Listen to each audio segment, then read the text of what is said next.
मित्रों नमस्कार। Parameter of law channel पर मैं आपका मित्र रिटायर्ड जज अशोक शर्मा आपका हार्दिक अभिनंदन करता हूं।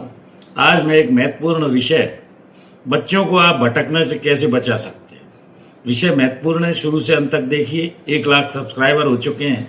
मैं हृदय से आभारी हूं जो लोग मेरे वीडियोस को निरंतर देख रहे हैं, लाइक शेयर कर रहे हैं, सब्सक्राइब जिन्होंने कर रखा है, और जो नहीं भी देख रहे हैं उनका भी हृदय से धन्यवाद देता हूं। तो देखिए, हर घर में बच्चे होते हैं। सनातन संस्कार ये कहते हैं कि माता पिता बच्चों को किशोरावस्था यानी छोटी अवस्था में, जब वो टीन एज में होते हैं, उनको समझ उतनी नहीं होती है, बच्चों का दिमाग उस समय पूरी तरह से विकसित नहीं होता है। तो आपको बच्चों के लिए किस तरह से क्या करना चाहिए। बच्चे जल्दी गुस्सा हो जाते हैं, रूठ जाते हैं, किसी चीज की जिद पकड़ लेते हैं पूरी तरह से, क्योंकि उनका दिमाग विकसित होने में समय लगता है। धैर्य रखना आपकी जिम्मेवारी है, माता पिता की पहली जिम्मेवारी है। बच्चों को संस्कार दें, धैर्य रखें, उनको समझाएं।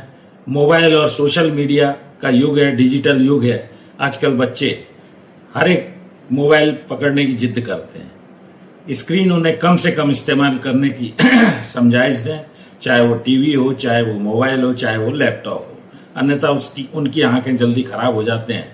माँ बाप को इस बात का विशेष ध्यान रखना चाहिए और स्वयं भी कम से कम इस्तेमाल उनके सामने करें।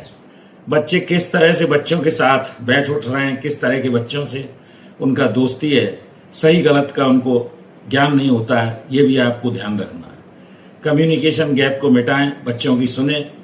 बच्चे अपने स्कूल का बताते हैं, दोस्तों का बताते हैं, खुलकर उनकी मन भावनाओं को समझें और इस तरह से आप उन्हें अच्छा एक समाज का युवक बना सकते हैं। आत्मविश्वास बढ़ाना आपकी जिम्मेवारी है और माँ बाप विद्रोही ना बने। छोटी छोटी जो भी वो सफलताएं हैं उनकी प्रशंसा करें, जिससे उनका चरित्र अच्छा बने। रामायण, महाभारत या अन्य जो भी धर्म ग्रंथ हैं, भागवत गीता आदि, इनका ज्ञान समय समय पर प्रसंगों को सुनाते हैं। मजबूत मूल्य आप देंगे तो जीवन में आगे बढ़ेगा। सही अनुशासन सिखाइए, सही मूल्यों को सिखाइए, ईमानदारी से वो अपना काम करें और मेहनत करें। समय पर वो उठें, योगा प्राणायाम सिखाइए। शुरू से जो आदत बन जाती है और इस तरह की गलतियां अगर करते हैं वही, तो उनको समझाते रहिए।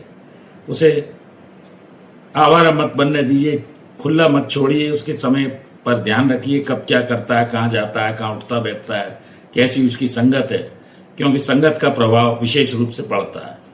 और ये समझदारी जब आपको एक बार बच्चे को आ गई, जहाँ उसको 15-16 साल की आयु तक इन बातों का माँ बाप को विशेष ध्यान रखने की जरूरत है। माता पिता रोल मॉडल बनकर दिखाएं, आचरण उनको सिखाएं। अच्छी बात तुलना करने से बचें, जिससे उसका आत्मविश्वास बच्चे का न टूटे।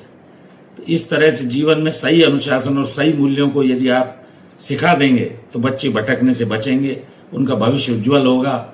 आपकी ये परम ड्यूटी है, क्योंकि आजकल प्रायः मैंने देखा है, क्योंकि हमारे माता पिता भी काफ़ी कंट्रोल रखते थे, तो आज ईश्वर की कृपा से, गुरु के आशीर्वाद से, माँ बाप के आशीर्वाद से जीवन अच्छे से सफलतापूर्वक निकल गया।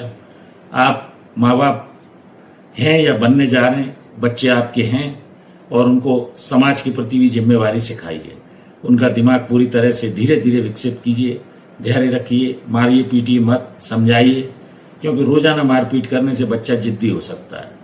स्क्रीन कम से कम यूज करें और बच्चों के साथ बिल्कुल बच्चा बन जाइए। सही गलत का उनको जहाँ आप कम्युनिकेशन गैप मत रखिए। आत्मविश्वास जब बढ़ जाएगा तो वो विद्रोही नहीं बनेगा। छोटी सफलता कोई भी लेकर आता है, आगे बढ़ता है जीवन में, उसकी सराहना कीजिए, जिससे उसका मनोबल बढ़ेगा। सनातन चरित्र को सिखाइए। सही अनुशासन, सही मूल्य जब आप सिखा देंगे, योगा प्राणायाम करेगा, बच्चे का मानसिक विकास भी होगा, शारीरिक विकास भी होगा। और गलत दोस्तों से उसको दूर रखिए, तुलना भी मत कीजिए। तो इस तरह से आप इन बातों का विशेष ध्यान रखकर एक सफल बालक उसको आप बना सकते हैं और वो जीवन में स्वयं भी सफल होगा, समाज का भी अच्छा निर्माण करेगा, उसका व्यक्तित्व मजबूत बनेगा। ऐसा मेरा व्यक्तिगत तौर पर मानना है। जुड़ जाइए ऐसी ही जानकारियों के लिए पैरामीटर ऑफ लॉ चैनल से। मैं कानून के अलावा विभिन्न विषयों पर छोटे छोटे आपको कुछ ज्ञान बताने का प्रयास कर रहा हूँ। बहुत सारे बच्चे मुझसे जुड़ गए। मैं हृदय से सभी बच्चों का साधुवाद, माता पिता का साधुवाद देता हूँ। समाज के बहुत सारे लोग जुड़े हुए हैं कृपया वीडियो को खूब फैलाएं अगर आपको अच्छा लगा हो।